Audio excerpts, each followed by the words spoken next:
Here's a fact nobody tells you about getting robbed by your own kid. You don't feel it in your chest first. You feel it in your hands. Mine were completely steady, holding a coffee mug, while my entire financial life sat on a screen reading a number I hadn't seen since I was 22 and broke. $0.00. I'm Andy Jackson. I'm 72 years old. I spent 38 years as a fraud investigator for a regional bank headquartered 2 hours east of here in Charlotte, tracking down people who thought they were smarter than the systems built to catch them. I retired 3 years ago with a good pension, a paid-off house in the Montford Historic District of Asheville, North Carolina, and a wife named Linda, who I'd been married to for 45 years. Linda passed away 20 months before the morning I'm about to tell you about. It wasn't fast, and it wasn't the kind of thing I want to spend this story dwelling on, because Linda deserves better than being a plot device in her own tragedy. What matters is this. In her last year, lying in a hospital bed with tubes running into the back of her hand, she made me promise her one thing. Not a headstone, not a plaque with her name on a hospital wall. She wanted a place, an actual roof, actual beds, actual staff for kids aging out of the North Carolina foster system with nowhere to land. Linda had been one of those kids herself, back before I knew her, and she never fully stopped being one, not in the parts of her that mattered. We spent the last 2 years of her life planning it, a defunct youth center on the west side of town near the river that we were going to buy and gut and rebuild. Her life insurance policy, $537,000, was earmarked, dollar for that building. Not for me. Not for retirement. For her promise. That Thursday morning in early March, I sat at my kitchen island with a mug of black coffee going cold, tapping through my banking app to pay a utility bill, the way I do every week. The number that came up where $537,000 should have been sitting was zero. This is a mistake, I told myself. Banks make mistakes. I spent 38 years fixing exactly this kind of mistake. I refreshed the app. Zero. I want you to understand something about how a man who spent his whole career chasing fraud actually reacts to being defrauded, because it's not what you see in the movies. I didn't drop the mug. I didn't gasp. I set the coffee down very carefully on the marble counter, the way you'd set down something you didn't want to break. And I sat there in the silence of a house that had been too quiet for 20 months already, and I thought, somebody moved my money, and I am going to find out exactly who. That's when I heard the crash from the front hallway. I walked out of the kitchen and found my own front door standing wide open, morning light spilling across the hardwood, and 2 men in work boots wrestling my grandmother's cedar hope chest. The one Linda had refinished herself the summer we got married, down the porch steps toward a moving truck idling at the curb. "Excuse me," I said. Not loud. I didn't need loud. 38 years of interviewing embezzlers teaches you that volume is for people who don't actually have leverage. What exactly are you doing with my furniture? The bigger of the 2 men, a guy with a sunburned neck and a clipboard hanging off 2 fingers, barely looked up. "Just doing the job, sir. Client wants the house cleared by noon." Client. "Yes, sir." I held out my hand for the clipboard. He handed it over without much resistance. Movers get paid the same whether or not the old man in the doorway makes a scene, and this one clearly wanted to avoid a scene. I unfolded the work order. There, at the bottom on the authorization line, was a signature I would know if you woke me up at 3 in the morning and shoved it in my face. My son's handwriting. Fast looping, always in a hurry, exactly the way it looked on every school permission slip I'd signed for him and every one he'd forged for himself in the 8th grade, until his teacher called me about it. Ryan Jackson, 34 years old. My only child. I tried my key in the deadbolt out of pure reflex, the way you touch a stove someone told you was hot. It didn't turn. They'd rekeyed my own front door while I was standing in the kitchen with a mug of coffee going cold. Here's the part I need you to sit with, because it's the whole hinge of this story. I did not call the police. I did not call Ryan back screaming. I folded that work order, handed it back to the mover, and said, "Just be careful with the chest. The hinges are original." Then I walked out to my car and I let them keep loading. You're probably yelling at your screen right now. I get it. But you have to understand something about catching a thief. And my son had, in the space of one morning, become exactly that. The very first rule, the rule I built an entire career on, is that a confident thief makes mistakes a scared one never would. If I panicked, if I called the police right then, Ryan would lawyer up by lunch and spend the next 2 years telling a judge this was all a misunderstanding about elder care. I needed him relaxed. I needed him celebrating. I needed him talking. So before I did anything else, I called the one person who'd known me longer than my own son had been alive. Welcome back to Sweet Family Revenge. Grab your coffee, get comfortable, and remember, the people in these stories had every chance to do the right thing. They just chose wrong. Drop a comment telling me where you're watching from. I read every one. Sam Whitfield picked up on the second ring. Sam and I go back to 1981, when he was a rookie federal prosecutor in Charlotte, and I was a 31-year-old junior investigator handing him wire records on an insurance fraud case that made both our careers. He'd been retired from the U.S. Attorney's Office for 6 years and now ran a small private practice 2 blocks off Pack Square in downtown Asheville. Mostly estate work, mostly favors for old friends. Sam, I said, standing in my own driveway watching strangers carry my dead wife's belongings into a truck. It's Andy. I need you to open the Jackson file. Today. There was a pause.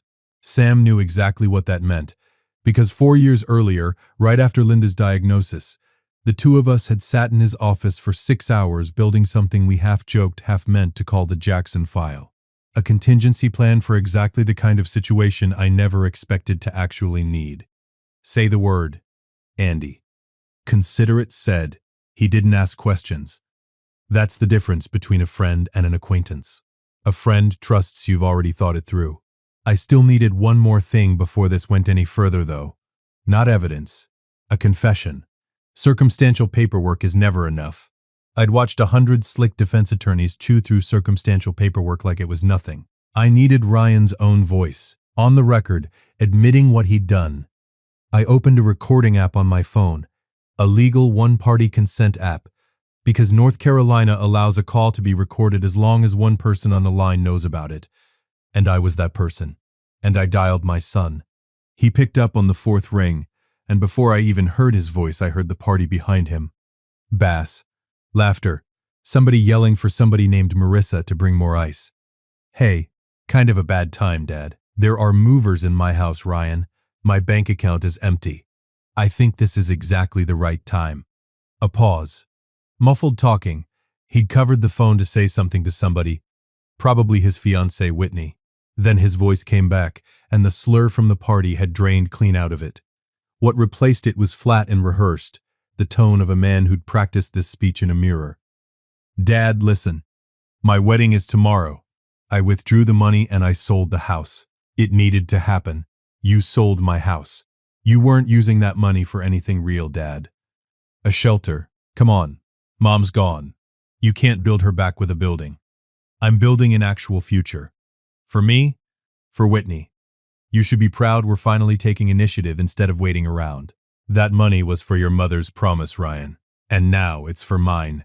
A dry laugh, the kind that has no warmth left in it at all. Honestly, Dad, ever since your stroke, Whitney and I talked about it a lot. You're not as sharp as you think you are anymore. This is better for everybody. Consider it an early inheritance. I just saved you the trouble of an estate. I want to be very clear about the stroke he's referencing, because it matters later. 20 months earlier, within days of Linda's funeral, I'd had a minor ischemic event, mild, fully resolved within 6 weeks, confirmed by 2 separate neurologists who cleared me for everything from driving to managing my own finances. I'd signed a temporary medical and financial power of attorney during the 2 weeks I was in the hospital, purely as a precaution, naming Ryan as a backup. The moment I was discharged, I revoked it in writing, with Sam as my witness. That document had been dead for well over a year. Ryan didn't know. Where exactly am I supposed to live tonight? I asked, letting my voice do something it hadn't done yet. Crack, just slightly. Right on cue. That's not really my problem now, Dad. Figure out an extended stay place. Whatever the movers get for your stuff should cover a few weeks. After that, I don't know. Maybe it's time to look at assisted living. Somewhere with people watching you. A beat. Then, flat and final. Good luck. The line went dead. Good luck. Those were the last words my son said to me before his wedding. Not I love you. Not even a real goodbye. Good luck. Like I was a stranger he was cutting off in traffic.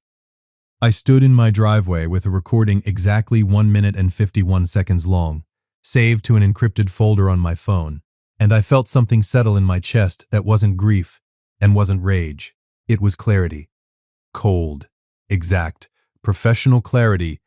The same feeling I used to get in 38 years of interview rooms the moment a suspect said one sentence too many. The movers finished loading around 11:30. I let them.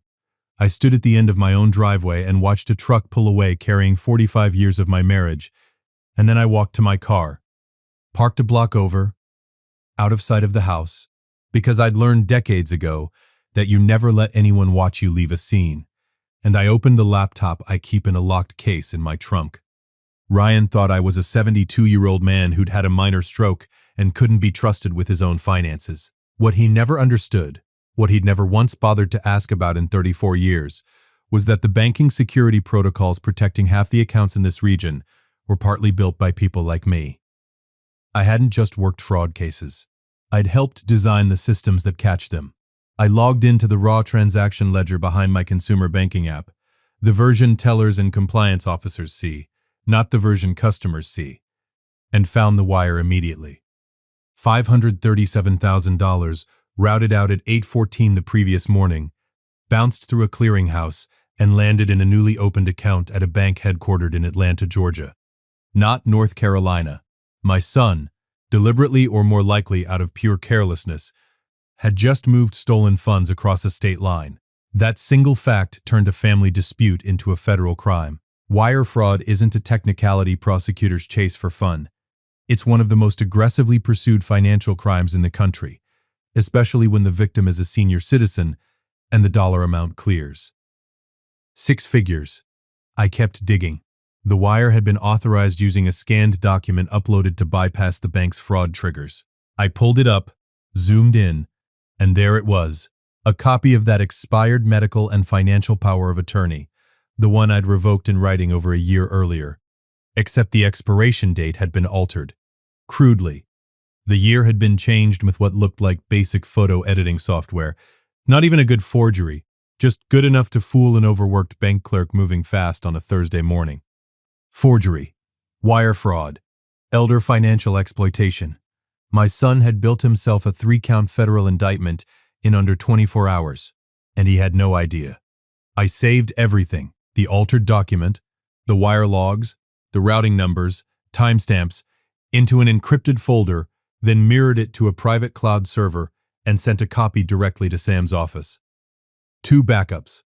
I never trust one copy of anything. That's rule number 2 of 38 years in this business. I looked at the time. Ryan and Whitney's rehearsal dinner started at 6 that evening at a rented estate called Chestnut Ridge, 25 minutes south of the city near Hendersonville. I had a little over 6 hours. It was time to pay my son a visit at his rehearsal dinner. And I wasn't going in the way he'd expect. I didn't drive my own car to Chestnut Ridge. I left it in a public garage downtown and called a rideshare instead, because the last thing I needed was Ryan's security spotting my sedan in the parking lot and warning him before I was inside. The driver was a quiet kid who kept the radio low, which I appreciated, because I spent the whole 25-minute ride rehearsing exactly how weak I needed to look. Chestnut Ridge Estate sits on 11 acres in the foothills outside Hendersonville, all glass and stacked stone, the kind of rental venue that costs more for one weekend than most people's cars. String lights, a live jazz trio warming up under a pavilion, valets in matching vests parking German cars I recognized and a few I didn't. I walked up the front steps wearing the same khakis and flannel I'd had on since 6 that morning, because I hadn't been given the chance to change. Ryan's movers had taken every suit I owned along with everything else. That worked in my favor more than any tuxedo could have. I found Whitney first, near an outdoor bar built into a converted horse stall, laughing loudly at something with a group of women I didn't recognize, wearing a pale blue dress that probably cost more than my monthly mortgage used to. Whitney Sorensen. 29 years old. I'd met her exactly 4 times in the 18 months she and Ryan had been engaged, and every one of those times she'd looked at me the way you look at a stain you're trying not to acknowledge is on your shoe. Her eyes found me across the lawn, and her whole face went through 3 expressions in about 2 seconds. Confusion, recognition, and then something close to panic. She crossed the lawn fast, heels clicking against the flagstone, and got right up in my space before I could say a word. "What are you doing here?" Her voice was a hiss, pitched low enough that the women she'd been laughing with a second earlier wouldn't hear it. "You weren't invited tonight, Andy." "I just need to talk to my son," I said, letting my shoulders drop, letting my voice shake, just slightly. "There were men in my house today, taking everything." She grabbed my forearm, hard, her nails digging in through the flannel, and steered me a few steps toward the tree line, away from the party. "Keep your voice down. Do you have any idea who's here tonight? Investors. People who matter to my brand. You look homeless, Andy. You are actively ruining the aesthetic of this dinner." She let out a short, ugly laugh. "This is exactly why Ryan had to step in and handle your finances. You can't even dress yourself for a formal event anymore. We're doing you a favor." I let my chin drop, playing every bit of the frail, confused old man she already believed I was. "I don't have anywhere to sleep tonight." "Not my problem." She leaned in close enough that I caught the full weight of her perfume. "Turn around, get in a car, and don't come back tomorrow. If you embarrass Ryan in front of these people, I will make sure the rest of your life is spent somewhere with padded walls. You have zero power here. You're broke, you're homeless, and you are a stain on my perfect weekend." Before she could finish enjoying herself, a hand closed hard on my shoulder from behind. Ryan. He smelled like scotch and cologne, wearing a linen suit I didn't recognize. Paid for, I now knew with certainty, by his dead mother's life insurance policy. He didn't say a word to me in front of the crowd. He just gripped my shoulder and steered me, hard, down a side hallway of the main house and into a private study, then shut the door behind us, sealing off the music and the laughter like a switch had been flipped. The room was heavy, dark wood paneling, a wall of unread leather-bound books. A huge mahogany desk clearly meant to make whoever sat behind it feel important. Ryan leaned against it, arms crossed, studying me the way you'd study a problem you were annoyed to still be dealing with. "What is this, Ryan?" I asked, letting my hands tremble. "Why is my house being emptied? Why is my account at zero?" He sighed like I'd asked him something exhausting. "Dad, we've been over this? You don't remember?" "Remember what?" He reached into his jacket and pulled out a folded document, tossing it onto the desk between us. The same forged power of attorney I'd already found on my laptop that morning, except now I was holding the physical copy and shaking hands. And something about the paper itself, the actual weight of his betrayal in my palm, hit differently than pixels on a screen ever could. "I had to step in, Dad," he said, and his voice actually softened, which was somehow worse than if it hadn't. "Ever since the stroke, it's been obvious you're slipping. I couldn't just sit back and let you get taken advantage of by some scammer online. I'm protecting you. That's what a son does." I thought, for one unguarded second, about the week of that stroke, about lying in a hospital bed at Mission Hospital downtown, numb down one side, terrified, asking the nurse to call my son. She'd tried him 3 times. He didn't pick up because he and Whitney were on a beach in Turks and Caicos and didn't check their phones for 4 days. I found out from a nurse who felt sorry enough for me to show me his social media on her own phone while I lay there wondering if I'd ever walk normally again. I recovered from that stroke completely alone, and now the boy who never once picked up the phone during the worst week of my life was standing in a rented mansion, in a suit paid for with his mother's memory, telling me he was protecting me. "It's all completely legal, Dad," Ryan said, mistaking the tear that slid down my cheek for defeat instead of what it actually was. Disgust so complete it had nowhere else to go. "You signed it yourself. The house was too much for you to manage alone. I liquidated it so you wouldn't have to worry about bills anymore. You should be thanking me." "Thanking you," I repeated, and I let my voice go small. "I've got my assistant booking you a hotel for the weekend. After the wedding, we'll look at some assisted living places. Somewhere nice. Somewhere with people watching you." He patted my shoulder, the exact same condescending rhythm you'd use on a golden retriever. "You'll make friends." I folded the forged document and slid it into my jacket pocket without a word, and I turned to leave. Ryan had no idea he'd just handed a forensic investigator physical evidence of the exact crime that was going to end his freedom. He thought he'd won. He thought he'd successfully filed his own father away, tidy and quiet, before the ceremony even started. I reached for the door handle, and it swung open before I touched it. Whitney had been listening in the hallway the entire time, waiting for her moment. She stepped fully into the room, closing the door most of the way behind her, boxing me into the small space between them. "You really thought you could show up here and make demands?" she said, shaking her head slowly, savoring it. She dug into a small clutch purse and pulled out a crisp $100 bill, holding it up between two fingers like she was tipping a valet. Then, she stepped in close and tucked it into my breast pocket herself, patting it twice. "Take a cab to a motel, old man," she said, low enough that only I could hear it.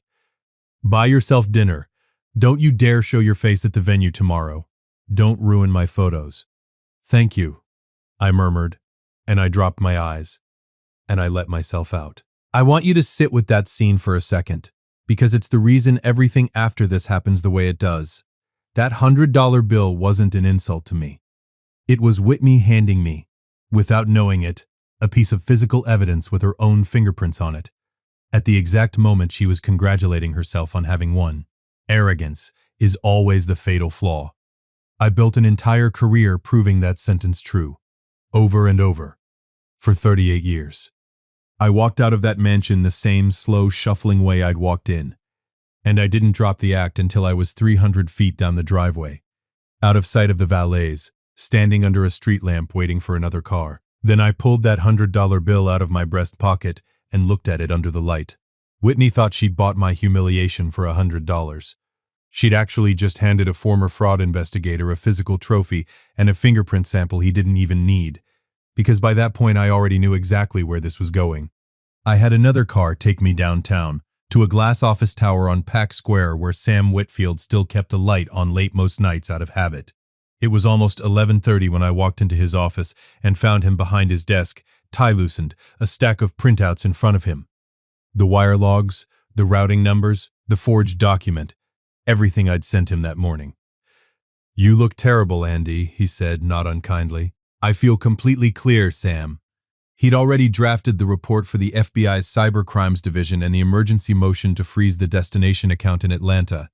All it needed was my signature. He took his glasses off and looked at me the way an old friend looks at you when he's about to ask something he already knows the answer to. "I need to ask you this as your lawyer and as somebody who's known you since Reagan's first term," he said. "Once we file this, there's no taking it back. This isn't a civil dispute anymore, Andy. This is federal. They will arrest him. He'll be a convicted felon." "Are you sure?" I thought about the boy who used to fall asleep on my chest in front of Carolina Panthers games. I thought about teaching him to parallel park in an empty church lot on Sunday afternoons. And then I thought about a man in a rented mansion patting my shoulder and telling me I'd make friends in assisted living, 3 hours after telling movers to clear out his mother's hope chest. "Blood's not a free pass to destroy the people who raised you, Sam," I said. I gave him every advantage I had. He chose this. I signed the report at 11:47 that night. Sam scanned it into the federal portal, and somewhere in a building I'd never see, a case number got assigned to my son's name. I splashed cold water on my face in Sam's private bathroom, and then the exhaustion finally caught up with me. I stretched out on his leather couch for what I meant to be a few minutes, and was out cold within seconds. Sam let me sleep and kept working. Sam shook my shoulder a little after 3 in the morning. I sat up on the couch, disoriented for a second, the way you are when a nap turns into something deeper than you meant it to. "Cybercrimes acknowledged the file at 3 a.m., he said. "Case is open. And Andy, I pulled the property records on your house while you were asleep. You need to see this." The deed had already been transferred, recorded electronically the previous afternoon. My house, a home Linda and I had built with our own hands over 2 summers in 1981, worth conservatively $950,000 on the current Asheville market, had sold for $475,000, exactly half. "An all-cash deal," Sam said, tapping the page. "No inspection contingency, no mortgage, no standard closing period. Whoever bought this needed speed more than they needed value." "He's not planning to stay for the honeymoon," I said. the pieces clicking into place. He's planning to disappear. $500,000 from the account, another $475,000 from the house. That's over $1 million in liquid cash in under 48 hours. That's not wedding money. That's running money. The buyer on the deed wasn't a person. It was a company, Ridgeline Capital Partners LLC, incorporated exactly 3 days earlier, with a P.O. box for an address and an anonymity service shielding the actual owner. Sam ran it through his old federal database contacts and traced the incorporation filing fee back to a personal credit card. The name that came back wasn't Ryan's. It was a man named Brett Sanders. I'd never heard the name in my life. A quick search turned up a public fitness influencer profile.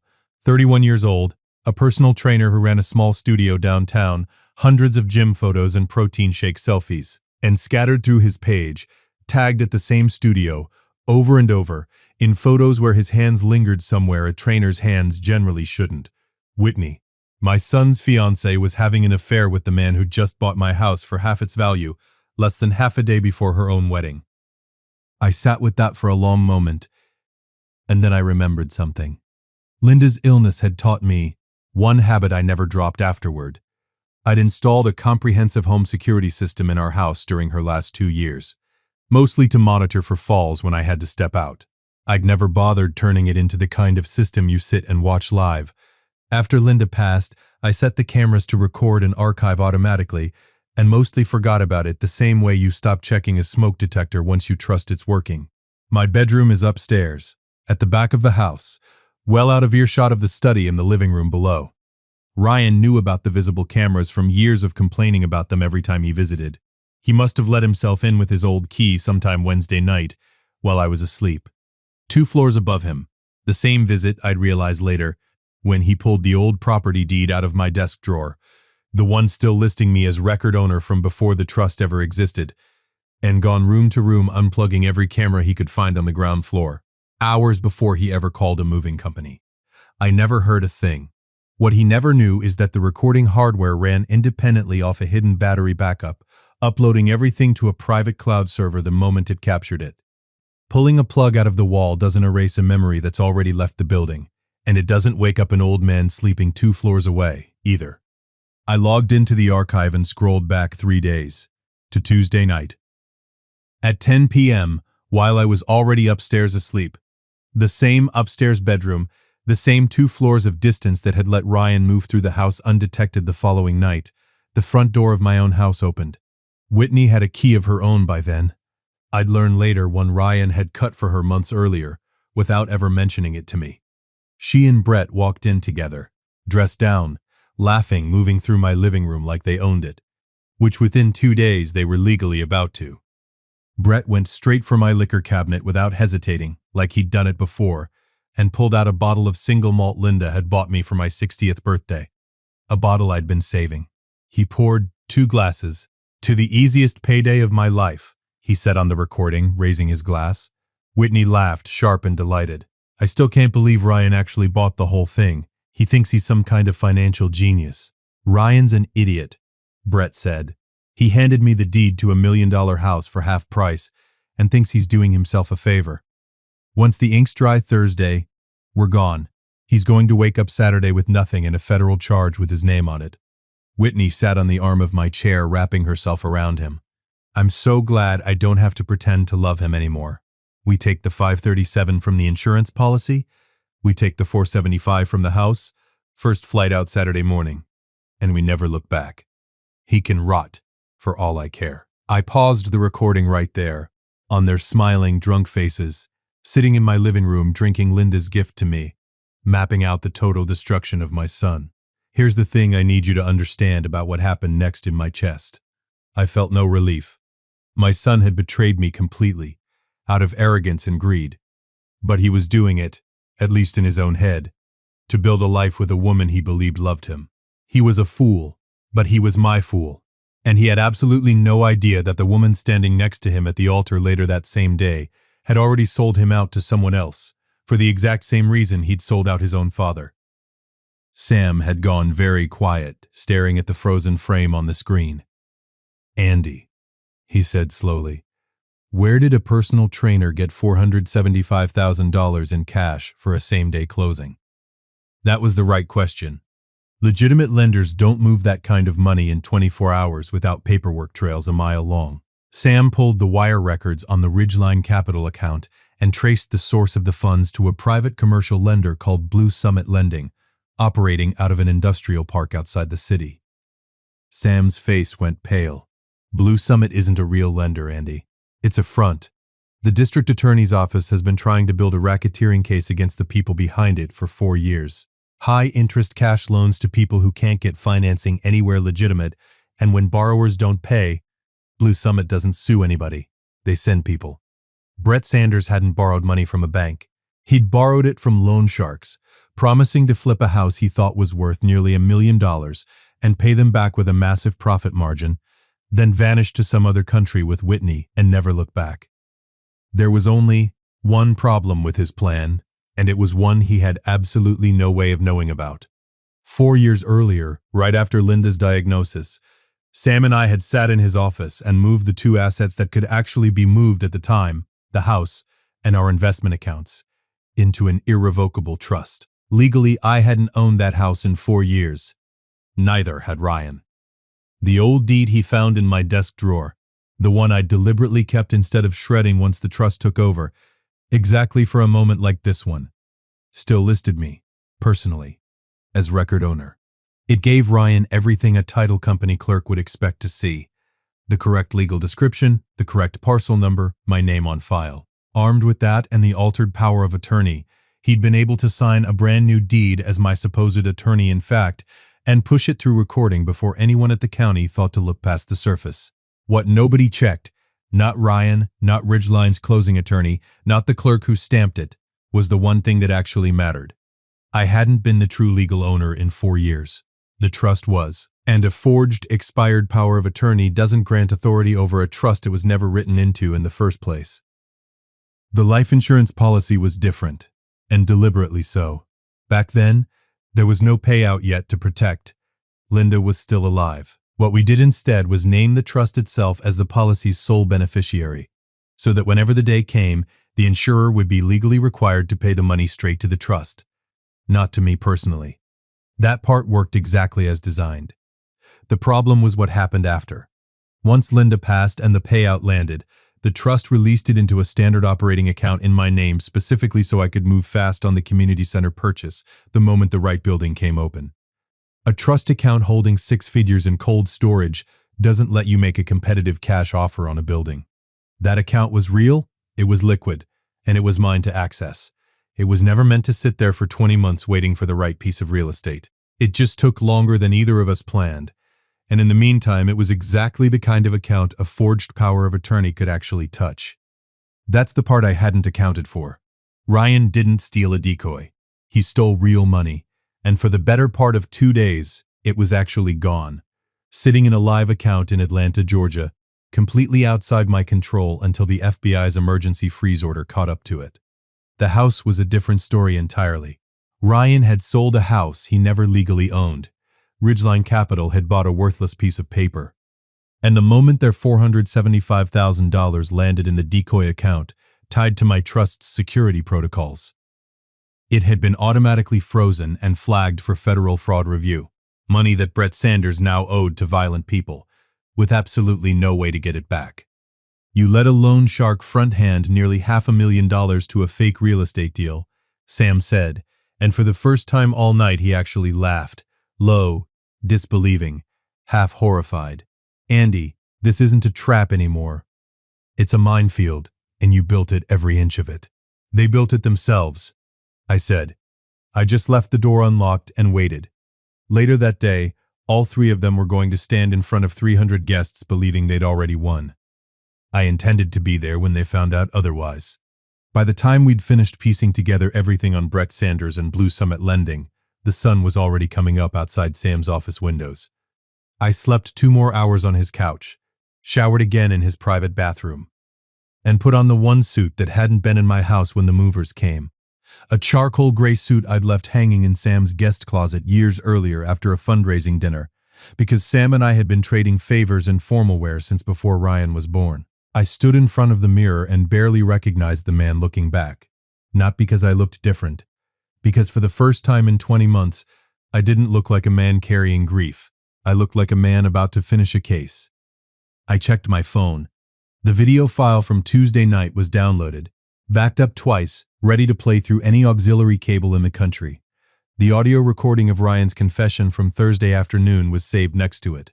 In my wallet, folded neatly, was a $100 bill with Whitney's fingerprints on it. Evidence I didn't strictly need anymore, but I was keeping it anyway, for reasons that were entirely mine. Sam drove. Neither of us said much on the way out to Chestnut Ridge. There wasn't much left to say. The wedding started at 4 that afternoon, and we pulled into the gravel lot just after 3:30, Sam parking deliberately across 2 spaces near the exit road, blocking a catering van, in case we needed to leave fast. I walked toward the ceremony lawn alone. 300 white folding chairs faced a wooden arch wrapped in eucalyptus, overlooking a small lake. A string quartet was playing something soft.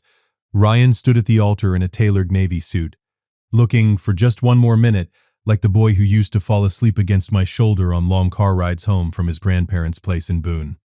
I walked to the small technical table at the back, where a college-age sound engineer was running the ceremony's microphone feed. And before he could ask if I needed help finding my seat, I reached down and pulled the main power cable clean out of the mixing board. The music died mid-note. The officiant's voice cut off in the middle of a sentence. 300 heads turned around at once. I walked down the center aisle in a suit nobody there recognized, and I watched my son's face go from confusion to horror to fury in about 4 seconds. He looked for a moment exactly like he did at 9 years old, getting caught in a lie he thought was airtight. "Get him out of here!" Ryan shouted at the 2 security guards stationed at the edges of the lawn, his voice cracking. Whitney spun around in her dress, her face twisting into something I hadn't seen from her before. Real fear, not performance. "What is wrong with you? Get this pathetic old man out of my wedding." I didn't stop walking. I stepped up onto the wooden platform, walked past my own son, and picked up the second microphone stand, meant for the singer, who backed away without me having to ask. The security guards reached the base of the stairs, and then just stood there, clearly unsure whether tackling a 72-year-old man in a suit was going to be the story they told at Thanksgiving for the rest of their lives. I plugged my phone into the auxiliary line running to the speaker system, and I spoke without raising my voice, because I didn't need to anymore. 300 people had gone completely silent. "Ryan," I said, "yesterday you told me I couldn't be trusted to manage my own life. You told me to find an extended stay place and start looking at assisted living. You emptied your mother's life insurance policy, the money she made me promise before she passed, to build a shelter for kids who grew up exactly like she did. And you spent it funding this." I watched him swallow, watched Whitney step slightly behind him, using him as a shield, her eyes darting toward the exits. "That money crossed a state line 2 mornings ago when you wired it to an account in Atlanta. That's not a family dispute, Ryan. That's federal wire fraud. I reported it last night. There's an open FBI case with your name on it as of 3 a.m. The account is frozen. Every dollar." I let that land. Then I kept going. "The house you sold, the house your mother and I built with our own hands years before you were even born, you sold it by forging a power of attorney and using it to sign a deed you had 0 legal authority to sign. That document expired over a year ago. I revoked it in writing, with a witness. You committed identity theft to push a fraudulent sale through the county's recording office, because 4 years ago I moved the actual title into a trust you never knew existed. You didn't sell my house, Ryan.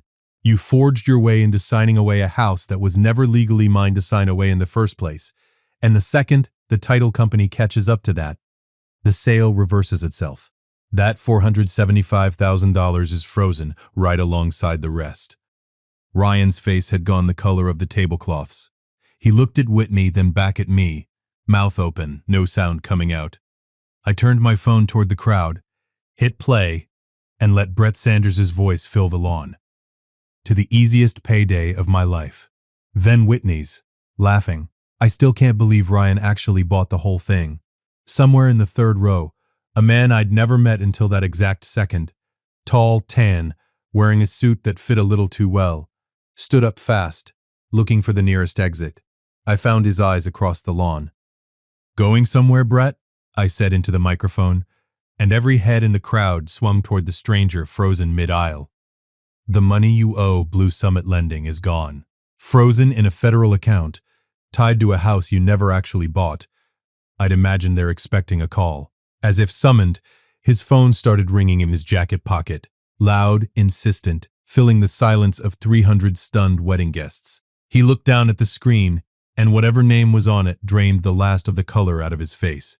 Ryan sank down onto the wooden platform, right there in his Navy suit, and put his face in his hands. "I want to tell you the sirens arrived like something out of a movie.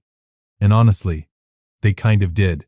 3 unmarked SUVs came off the gravel road doing well over the speed limit, cutting straight across the lawn instead of using the driveway. And 6 federal agents in tactical vests were out of the vehicles before the engines had even finished settling. They read Ryan his rights at the base of the altar. 2 more agents caught Brett Sanders halfway to the tree line and put him face down in the grass. Whitney dropped to her knees in front of me, her dress pooling in the dirt, grabbing at the leg of my suit pants, begging me to tell them she'd had nothing to do with it, that Brett had manipulated her, that she still loved Ryan, that she'd testify against both of them if it meant I'd help her. I reached into my wallet and pulled out the $100 bill she'd tucked into my pocket less than 24 hours earlier, and I let it drop into her lap. "Get a cab," I said, and I meant every word of what that sentence actually meant. Your aesthetics ruined anyway. 6 months passed.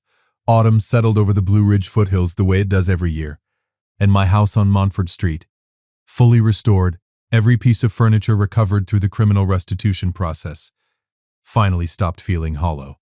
Ryan didn't fight the charges. Facing a recorded confession, forged documents, and wire records that left no room for interpretation, his public defender pushed him toward a plea deal.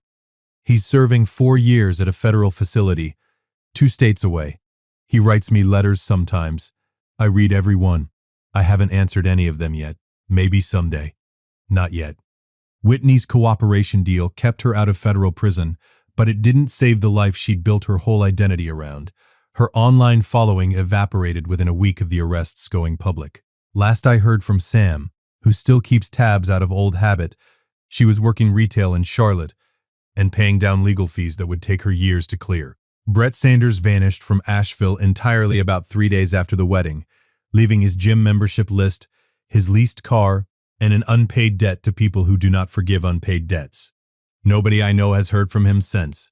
And honestly, nobody's looking very hard. The frozen funds, every dollar of the $537,000 from Linda's policy, plus the $475,000 seized as fraudulent proceeds from Blue Summit Lending, were released back to my trust as court-ordered restitution. Every cent of it went exactly where Linda always wanted it to go. 3 weeks ago, I stood on the west side of Asheville, near the river, and cut a ribbon in front of a fully renovated building with a small brass plaque by the front door. The Linda Jackson Haven, a safe place to land. I think about my son more than I let on to anyone, even Sam. I don't regret what I did. I regret that it was necessary. There's a difference, even if it doesn't always feel like one at 3 in the morning. Family isn't blood. It's respect, freely given and freely earned.